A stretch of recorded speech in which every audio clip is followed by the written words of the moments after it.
हो, शेवटचा दिवस आहे आज सोयाबीन खरेदी करण्याचा, पण केंद्राच्या बाहेर शेतकरी ट्रॅक्टर यांचा लाईन लागलेले पाहिजे.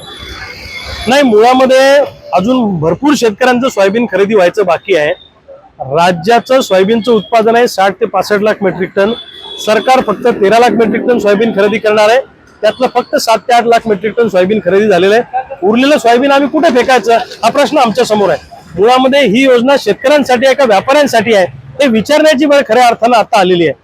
या ज्या संस्थांची अवकात नाही, ज्यांची क्रेडिबिलिटी नाही, उदाहरणार्थ कृताशक्ती नावाची एक नगरची संस्था आहे, त्या संस्थेला खरेदी करण्याचे अधिकार दिले. विदर्भ मार्केटिंग फेडरेशन असेल, महाराष्ट्र फेडरेशन असेल, या संस्थांची क्रेडिबिलिटी नाही, अशा संस्थांना तुम्ही खरेदीचे अधिकार दिले कसे? या संस्थांनी प्रचंड मोठा घोळ घातला. त्यांनी अजून खाली लोक नेमले, उपसंस्था नेमल्या खाली. आणि दुसऱ्या बाजूला आचारसंहितेच्या काळामध्ये जेव्हा आचारसंहिता होती त्यावेळेला राज्याचे पणन सचिव आणि पणनचे संचालक यांनी मिळून घोळ घातला आणि ज्या संस्थांची अवकात नाही अशा संस्थांना खरेदीचे त्या ठिकाणी अधिकार दिलेले आहेत, टेंडर दिलेले आहेत. यामध्ये राजकीय पक्षाच्या कार्यकर्त्यांच्या संस्था मोठ्या प्रमाणामध्ये आहे.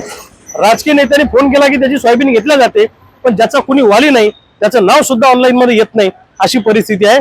त्यामुळे ही योजना शेतकऱ्यांसाठी कमी असून व्यापाऱ्यांसाठी जास्त आहे. व्यापाऱ्यांनी मागे घेतलेला सोयाबीनचा माल फिरून पुन्हा नागपूरच्या खरेदी केंद्रावर शेतकऱ्याच्या सातबाऱ्यावर आणलेला आहे. अशी ग्राउंड लेवलची परिस्थिती आहे. सरकारला आमचं सांगणं आहे, 1 महिन्याची अजूनही सोयाबीन खरेदीला मुदतवाढ द्या, शेवटच्या दाण्यापर्यंत सोयाबीन खरेदी करा, अन्यथा प्रति क्विंटल 3,000 रुपये बोनसच्या रूपानं आम्हाला सोयाबीन उत्पादकांना पैसे द्या. आणि जर हे तुमच्याकडून होत नसेल तर तुम्ही जेवढं सोयाबीन खरेदी केलं आणि त्याच्यानंतर उरलेलं जेवढं सोयाबीन आमचं आहे हे सगळं सोयाबीन आम्ही मुंबईच्या अरबी समुद्रामध्ये नेऊन टाकणार आहोत.